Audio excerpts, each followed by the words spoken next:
high I found myself recently was the recent Norwegian film Sick of Myself. The original title translates as Sick Girl. It's written and directed by Kristoffer Borgli, whose film Dream Scenario I really enjoyed last year.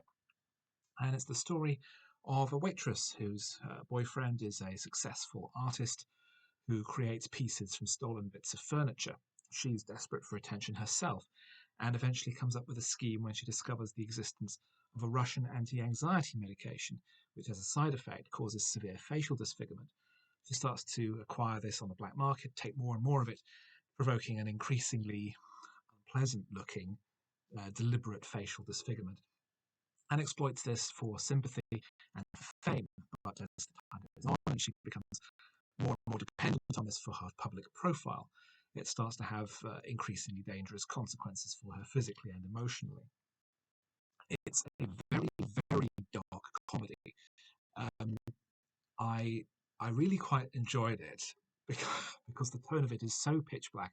It's about what people will do for fame, what people will go through and suffer just so that they can walk down the street and be recognized, even if it means mutilating themselves, just so that they have a recognizable face.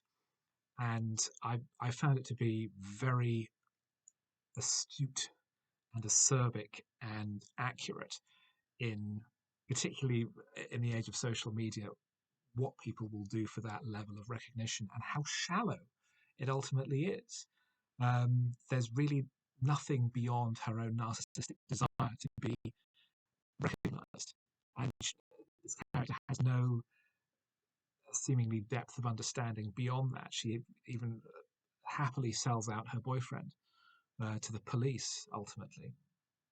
I thought it was a very entertaining and well-written film. Brilliantly acted by the lead actor's name, sadly, I can't remember. I really enjoyed it a great deal.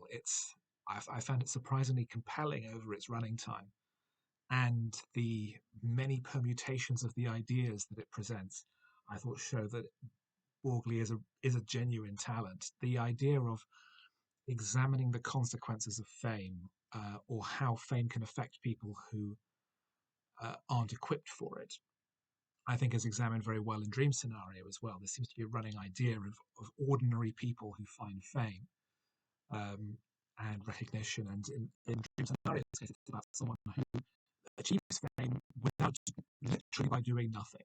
It is a seemingly pure chance, and how he then tries to exploit that for his own personal gain. Here it's the opposite side, someone who wants to be famous but has no motivation for that other than pure narcissism.